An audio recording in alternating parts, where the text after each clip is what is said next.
자, 오늘 우리에게 주신 하나님 말씀 함께 보시겠습니다.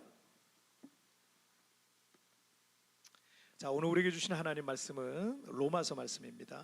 로마서 3장. 오늘 로마서 오랫동안 쉬었다가 다시 로마서 오늘 9번째 시간 말씀 나누겠습니다. 로마서 3장 21절부터 31절까지의 말씀. 로마서 3장 21절부터 31절까지의 말씀. 한 절씩 교독할 때 제가 1절 말씀 먼저 봉독해 올리겠습니다. 이제는 율법 외에 하나님의 한 의가 나타났으니 율법과 선지자들에게 증거를 받은 것이라. 예수 그리스도를 믿음으로 말미암아 모든 믿는 자에게 미치는 하나님의 의니 차별이 없느니라. 모든 사람이 죄를 범하였음에 하나님의 영광에 이르지 못하더니 그리스도 예수 안에 있는 성령으로 말미암아 이 예수를 하나님이 그의 피로써 믿음으로 말미암는 화목제물로 세우셨으니 이는 하나님께서 길이 참으시는 중에 전에 지은 죄를 간과하심으로 자기의 의로우심을 나타내려 하심이라. 이때 자기의 의로우심을 나타내사 자기도 의로우시며 또한 예수 믿는 자를 의롭다 하려 하심이라. 그런즉 자랑할 데가 어디냐? 있을 수가 없느니라. 무슨 법으로냐? 행위로냐? 아니라 오직 믿음의 법으로니라. 그러므로 사람이 의롭다 하심을 얻은 것은 율법의 행위에 있지 않고 믿음으로 되는 줄 우리가 인정한다. 하나님은 다만 유대인의 하나님이시냐? 또한 이방인의 하나님은 아니시냐? 진실로 이방인의 하나님도 되시느니라. 할례자도 믿음으로 말미암아 또한 무할례자도 믿음으로 말미암아 의롭다 하실 하나님은 한 분이시니라. 자, 다 같이요. 그런즉 우리가 믿음으로 말미암아 율법을 파기하느냐? 그럴 수 없느니라. 도리어 율법을 굳게 세우느니라. 아멘. 자, 오늘 말씀 제목 함께 읽겠습니다. 시작. 정말 예수만 믿으면 됩니까? 다시 한번 시작. 정말 예수만 믿으면 됩니까? 그 예전에 읽은 어떤 책에 있는 내용이 제 머릿속에 항상 그 책에 대한 내용이 항상 기억이 남더라고요. 어떤 가난한 청년의 꿈이 호화 유람선을 타고 세계를 여행해 보는 게 이 청년의 꿈이었어요. 그래서 수년 동안 열심히 일하면서 돈을 모아서 그 티켓을 살 수 있는 돈을 이제 겨우 마련할 수가 있었어요. 뭐 그 유람선은 부자들만 타는 유람선이었기 때문에 티켓 값이 워낙 비쌌고 또 세계를 유람하는 거기 때문에 굉장히 비쌌습니다. 그 티켓을 사게 됐어요. 드디어 유람선을 타고 이제 여행을 떠나게 됐는데 꽤 여러 날 여행을 해야 되기 때문에 여행 중에 먹어야 될 그런 치즈라든지 빵이라든지 비스켓이라든지 이런 것들을 좀 넉넉히 준비했습니다. 드디어 청년이 그 코하 유람선을 타게 된 날이 됐어요. 유람선을 타고 여행을 시작을 했어요. 눈앞에 펼쳐진 그 화려한 유람선의 그 시설들에 깜짝 놀랐어요. 그냥 웬만한 집보다 더 좋은 그런 집들이 그냥 거기 다 있는 것 같고, 그리고 갑판 위에서 바라보는 이 푸른 하늘과 끝없이 펼쳐지는 이 넓은 바다를 보는 것만으로도 너무나 이 청년은 행복했어요. 꿈을 다 이뤘으니까. 유람선 안에는 식당과 연회장도 있었는데 거기서는 맛있는 음식들과 포도주의 향기가 정말 이렇게 흘러나오고 또 우아한 그 아름다운 연주가 막 계속 이렇게 흘러나왔어요. 자신이 그런 배에 올라타서 여행을 하고 있다는 것만으로도 이 청년은 꿈꾸는 것 같았어요. 청년은 배가 출출해져서 준비해온 그 빵과 크래커, 치즈를 막 꺼내서 먹었습니다. 하루가 지나고 이틀이 지나고 그 다음 날도 치즈랑 크래커랑 먹고 그 다음 날도 빵하고 치즈랑 먹고 뭐 계속 이렇게 먹는데 이제 좀 물리는 거예요. 이게 분명히 맛있었던 건데 자꾸 물리는 거예요. 그래서 이제 더 이상 먹고 싶지 않는 거예요. 그 유람선 안에 식당에서 풍기는 따뜻한 스튜도 먹고 싶고 부드러운 스테이크도 그냥 쓸고 이렇게 먹고 싶은데, 하지만 모든 돈을 끌어모아서 이 비싼 유람선 티켓을 사느라 여윳돈이 없었던 거예요. 그리고 빵과 치즈도 좀 넉넉하게 사느라 여윳돈이 별로 없었어요. 그런 고급 음식을 사 먹을 만한 여분의 돈이 없었어요. 그러던 차에 이 청년이 용기를 내서 식당 지배인을 찾아갑니다. 지배인님, 제가 유람선 티켓을 사느라 돈을 다 지출해서 재정적인 여유가 없습니다. 그런데 여기서 식사 한 번만 할 수 있을까요? 제가 그러면 식당 청소든 설거지든 심부름이든 열심히 일해서 제가 그 음식값을 대신 갚겠습니다. 그랬더니 이 식당 지배인이 깜짝 놀라면서 손님 지금 무슨 말씀이세요? 손님의 티켓 안에는 유람선 안에서 먹을 수 있는 모든 음식과 음료가 다 포함되어 있는 거예요. 다 무료입니다. 다 드셔도 됩니다. 그동안 며칠 동안 쫄쫄 굶었잖아요. 저는 이 이야기가 머릿속에 또 마음속에 항상 이렇게 기억이 돼 있는데, 우리 예수 믿는 사람들이 마치 이런 삶을 사는 게 아닌가라는 생각이 들 때가 참 많이 있어요. 여러분, 로마서 10장 9절과 10절 말씀 한번 읽어볼까요? 시작. 내가 만일 내 입으로 예수를 주로 시인하며 또 하나님께서 그를 죽은 자 가운데서 살리신 것을 내 마음에 믿으면 구원을 받으리라. 사람이 마음으로 믿어 의에 이르고 입으로 시인하여 구원에 이르니라. 우리가 마음으로 믿고 입으로 예수님이 나의 주님이십니다라고 시인하기만 하면, 고백하기만 하면 우리에게 뭐가 임한다? 구원받는다. 이 구원을 받는데 다른 어떤 게 필요한 게 아니에요. 좀 전에 말씀드렸던 유람선 티켓 안에 모든 게 다 포함되어 있듯이 우리가 참으로 예수님을 믿는 것 하나만으로 우리는 죄에서 구원받을 뿐만 아니라 하나님 안에서 누릴 수 있는 모든 것들을, 우리가 그 하늘의 복들을 누릴 수가 있는 줄 여러분 믿으시길 바랍니다. 예수님께서 십자가에서 대가를 지불하셨기 때문에 우린 죄 용서도 받고요, 그리고 구원도 받고 영생도 받고 천국에 가는 모든 것들이 우리에겐 다 한 번에, 그 한 번에 다 무료가 돼버린 거예요. 다른 어떤 것이 이 구원에 영향을 미칠 수가 없습니다. 누군가가 그거 예수님만 믿으면 다 된다고요? 안 믿겨져요. 왜냐하면 세상에서는 요만큼 지불하면 요만큼 되고 요만큼 지불하면 이렇게만 살다가 교회 오니까 예수만 믿으면 다 된다고요? 예수만 믿으면 됩니까? 이게 믿어지지가 않는 거예요. 더 뭔가를 해야 될 것 같은 거예요. 더 뭔가 큰 무엇인가를 해야지만 내 죄가 다 없어지고 그리고 내가 구원받을 수 있을 것이라는 생각을 많은 사람들이 하고 있습니다. 여러분, 누군가가 정말 예수님만 믿으면 됩니까? 라고 묻는다면 정말 예수만 믿으면 됩니다라고 말씀드리고 싶습니다. 자, 우리 첫 번째 주제부터 한번 볼까요? 1번 읽겠습니다. 시작.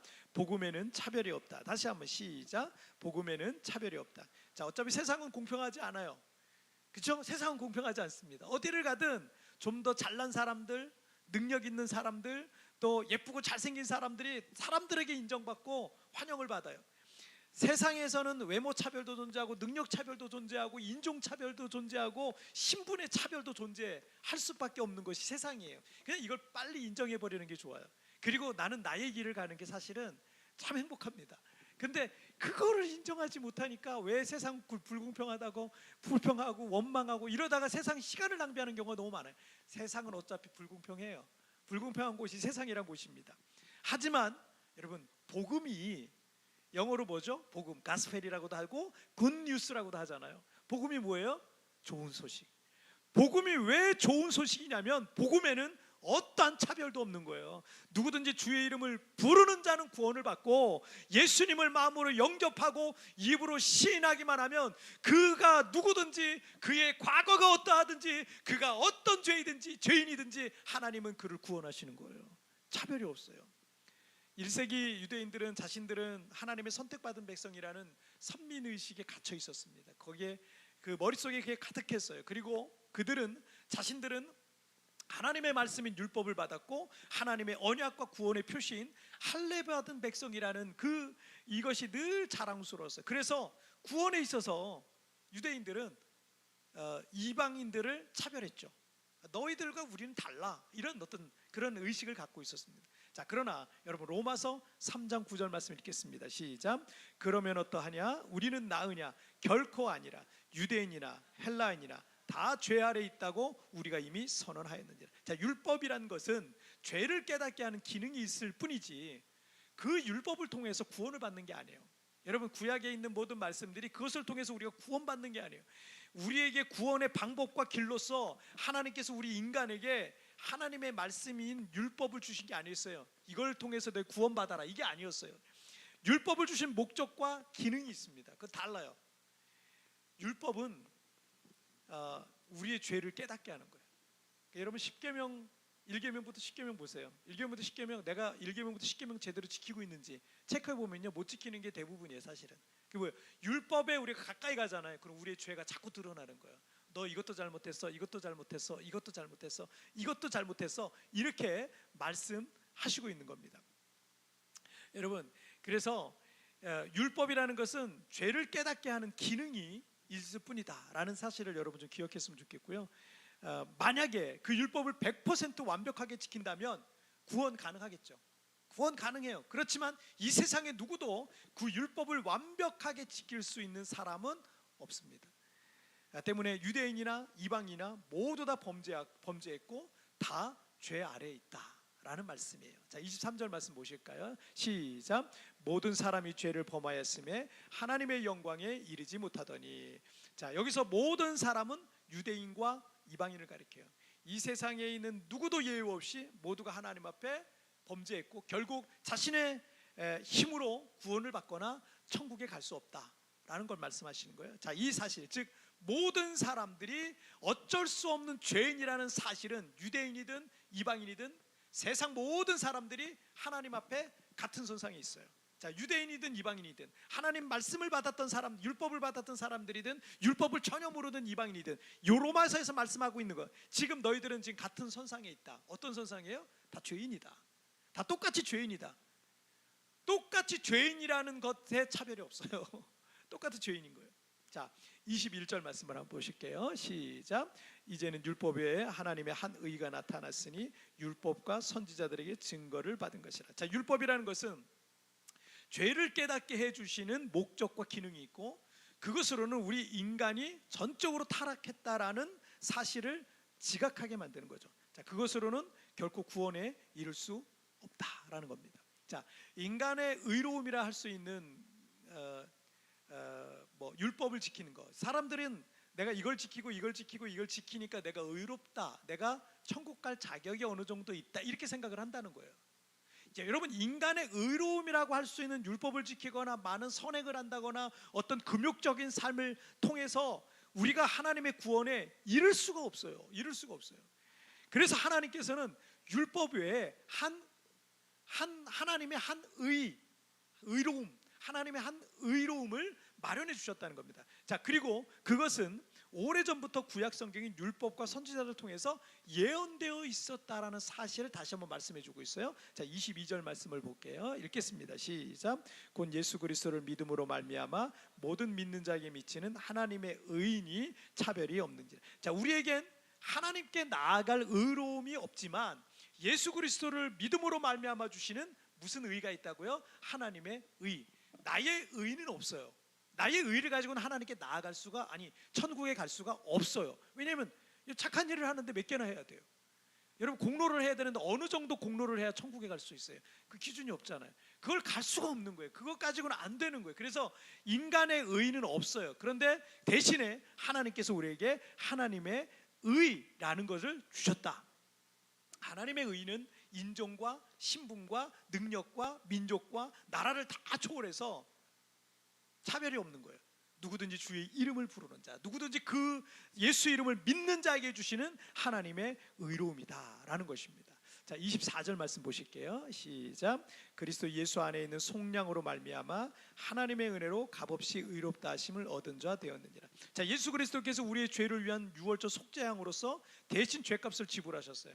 우리는 값없이 의롭다 하심을 얻은 자 되었지만 예수님께서 십자가에서 사실은 대신 값을, 내 죄값을 대신 지불하셨다라는 겁니다. 그래서 나의 의가 아니라 누가 대신하셨어요? 예수님이 하셨잖아요. 그래서 하나님의 의, 예수님의 의를 통해서 우리는 칭의를 받는 거예요. 칭의가 뭐냐면 일컬을다 할 때 칭자예요. 일컬을 칭. 의는 의롭다 할 때 의예요. 자, 그러면 의롭다 일컬음, 그걸 칭의라 그래요. 하나님께서 우리가 의롭지 않지만 하나님의 의를 보시고 내 안에 있는 하나님의 의를, 예수를 믿는 동시에 하나님의 의가 우리 안에 들어오는데 그 의를 보시고 의롭지 않은데 죄가 많은데 그럼에도 불구하고 우리를 칭의, 의롭다 일컬으신다라는 겁니다. 그 노인과 바다의 저자 해밍웨이 한 소설에 보면은 스페인의 그 어떤 아버지와 아들 이름이 파코예요. 파코. 이 파코라는 이름의 아들에 관한 이야기가 나와요. 어느 날 그 아들은 큰 잘못을 저질렀고 아버지는 그 아들에게 불같이 화를 냈어요. 그리고 아들도 아버지에게 소리치고 막 대들다가 홧김에 이 아들이 집을 가출했어요. 잘못은 아들이 했는데 그러니까 아버지는 이 아들을 크게 나무란 거죠. 근데 이 아들이 집을 가출해 버렸어요. 그래서 마드리드라는 도시로, 스페인 마드리드로 떠나버립니다. 아버지는 이 가출한 아들이 밉기도 하고 또 이 아들이 때문에 너무 마음이 아픈 거예요. 그 아들이 걱정이 돼서 매일 아픈 마음을 가지고 그렇게 살아가고 있어요. 그러던 어느 날 아버지는 엘 리베랄이라는 신문에 이런 광고를 하나 올립니다. 파코, 화요일 정오에 몬타나 호텔에서 만나자. 다 용서했다. 아빠가 신문에 돈을 내서 이런 광고를 하나 내요. 이 파코라는 이름은 스페인에서 아주 흔한 이름이라 그래요. 굉장히 흔한 이름인데 아버지는 화요일날 정오에 몬타나 호텔로 갔어요. 기대를 가지고 이 아들이 나와 있을까? 이 아들이 나와 있으면 좋겠다. 딱 갔는데 그곳에는 파코라는 이름을 가진 젊은 남자가 800명이 와 있는 거예요. 이름이 너무 흔한 이름이니까 800명, 아버지한테 잘못해서 가출한 아들이 이렇게 많았는지 모르겠는데 800명이 나와서 아버지를 기다리고 있었던 거예요. 여러분, 그가 누구든 무슨 잘못을 했든 어떤 말 못할 과거가 있든지 하나님 우리 아버지는 다 용서하십니다. 여러분, 용서 못할 죄가 없어요. 다른 조건 없습니다. 아버지의 초청과 부르심에 응답하고 나오기만 하면 됩니다. 나오기만 하면 다 되는 거예요. 여러분, 복음에는 차별이 없어요. 그 어느 누구도 그가 어떤 사람이든 그에게 무슨 죄가 있든 하나님 아버지의 부르심에 응답하고 돌아오기만 하면 용서하시고 치료하시고 회복하시고 구원하시는 줄 여러분 믿으시기를 주님 이름으로 축복합니다. 자, 우리 두 번째 주제 볼게요. 시작. 자랑할 것이 없어진다. 다시 한번 시작.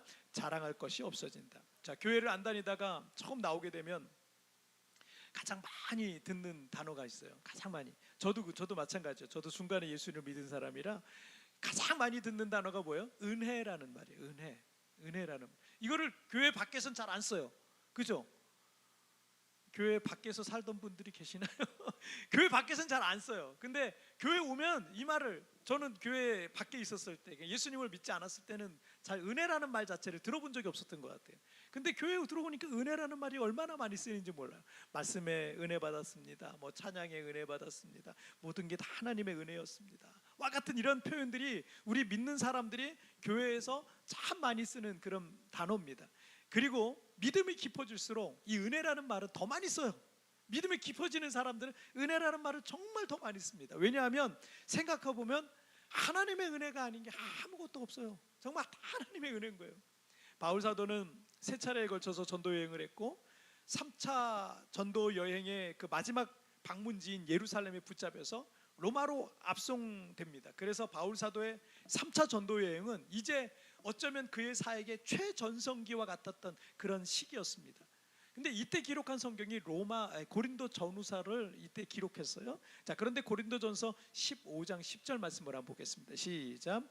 그러나 내가 나 된 것은 하나님의 은혜로 된 것이니 내게 주신 그의 은혜가 헛되지 아니하여 내가 모든 사도보다 더 많이 수고하였으나 내가 한 것이 아니요 오직 나와 함께 하신 하나님의 은혜로라. 자, 바울은 1차에서 3차 전도 여행을 통해서 아시아와 마게도니아의 정말 수많은 사람들을 그리스도께로 돌아오게 했고 각 지역마다 정말 여러 교회들을 개척해서 세웠습니다. 그리고 신약성경 27권 중에서 절반에 이르는 13권을 기록했어요. 이 비교한다는 게 어울리지 않을 수 있지만 교회 역사에 있어서 어떤 사도보다 정말 어떤 사도도 하지 못했던 엄청난 역사를 써갔던 인물이 누구냐면 사도 바울이에요. 사도 바울의 그 사역이 지금 인종과 민족과 나라와 언어와 문화를 초월해서 복음이 전 세계로 퍼지게 된 그런 밑거름이 된 게 이 사도 바울이라는 사람의 사역을 통해서였습니다. 그 정도면 자랑스럽잖아요. 스스로 자랑할 법도 하고, 그죠? 그럼에도 불구하고 그는 이 구절에서 은혜라는 단어를 몇 번 써요? 3번이나 쓰고 있어요. 은혜라는 단어 3번이나 반복하고 있는 걸 볼 수 있는데 내가 나 된 것은 하나님의 은혜로 된 것이니 내게 주신 그의 은혜가 헛되지 아니하여 내가 한 것이 아니요 오직 나와 함께 하신 하나님의 은혜로다 라고 했어요. 이 짧은 구절에서 은혜를 3번이나 반복해요. 오늘 우리도 예배를 시작하면서 하나님의 은혜라는 찬양을 우리가 불렀지만 요즘 크리스천들에게도 가장 사랑받는 그 찬양들은요 대부분 은혜라는 이 단어가 들어가 있는 그런 찬양이 많습니다. 제가 저의 사역과 우리 교회를 보더라도 모든 게 은혜라는 생각뿐이에요. 선교사로서 전혀 준비가 되어 있지 않았고, 언어적인 것도 타문화권 사역에도 전혀 준비가 되어 있지 않던 저 같은 사람을 어느 날 갑자기 하나님이 선택하셨어요. 그리고 이 땅에 주님의 교회를 개척해서 세워가게 하신 거 생각해 보면 은혜예요, 은혜. 한 주 한 주 제가 사역을 하면서 가끔은 제가 겨우겨우 사역을 하는 것 같다라는 생각이 들어요. 일주일이 너무 빨리빨리 지나고, 어저께도 우리 가족들이 잠깐 얘기하는데 일주일이 너무 빨리 지난다 뭐 이런 얘기를 하면서, 그런데 또 밤을 새서 또 설교를 준비해야 되는 그런 날이 또 왔다 뭐 이런 얘기를 또 하면서 매일매일 겨우겨우 사역하는 것 같아요. 건강도 좀 약한 것 같고, 차력도 안 되는 것 같고, 지식과 지혜도 부족하고, 인격과 여러 가지 면에서 부족한 것 투성인 저 같은 사람을 하나님이 써주신다는 게 저는 얼마나 그게 감사한지 몰라요. 정말 모든 것이 하나님의 은혜다라는 생각이 들어요. 제가 우리 교회 코로나 이전에는 우리 찬양 인도하는 분들이 찬양도 하시고 그랬지만, 코로나 이후부터는 제가 지금 3년 넘도록 제가 찬양 인도도 다 하고 이러는데, 그런데 이렇게 보면은 목소리가, 제가 예전에 갑상선 수술을 했잖아요. 그래가지고 목소리가 조금 쓰면 싹 쉬어버려요.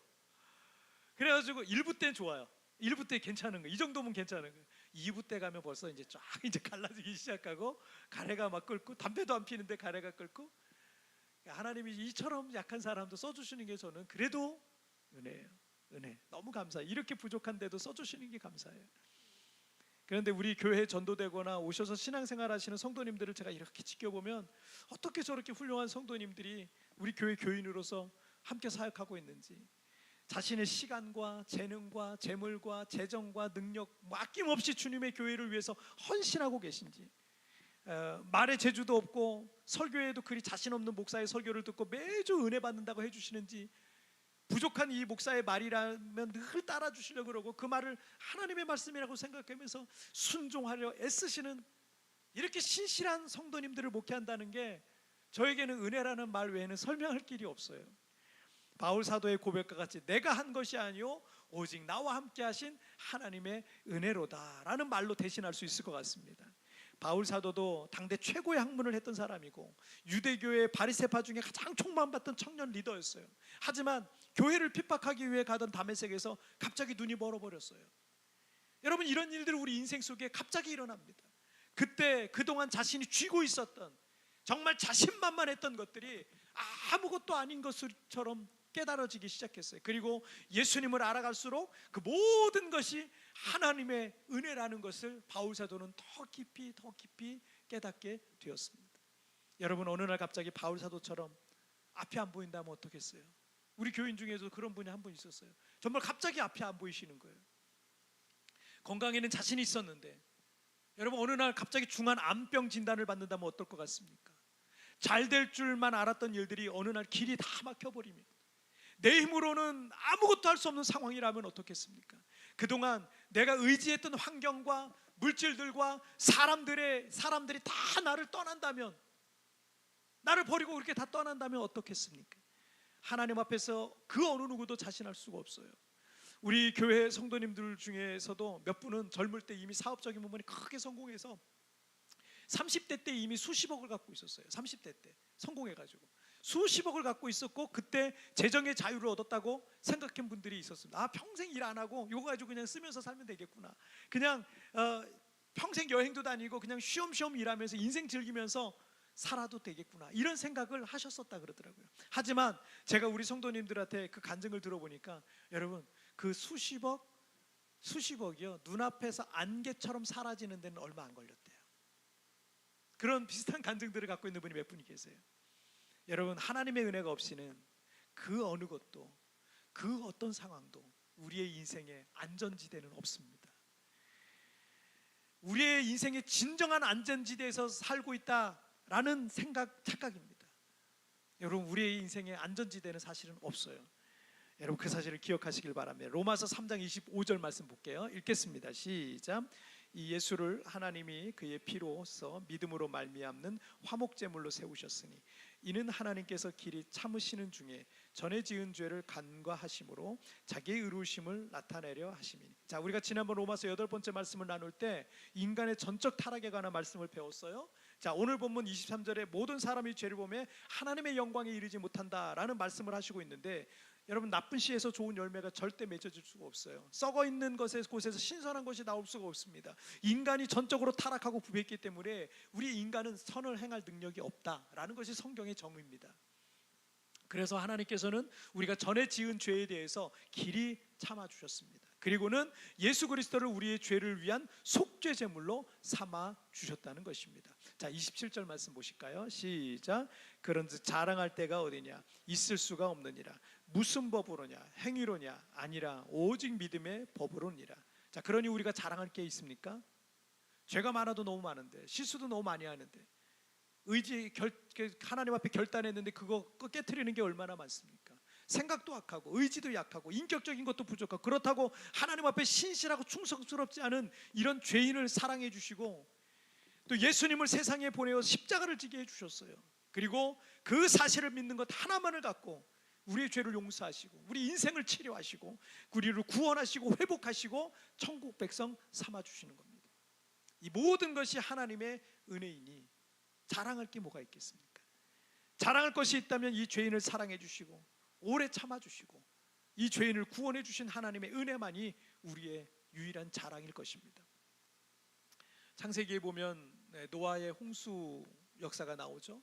하나님께서 인간의 죄가 세상에 가득한 것을 보시고 진노하셨어요. 죄가 관영했다, 꽉 차버렸다.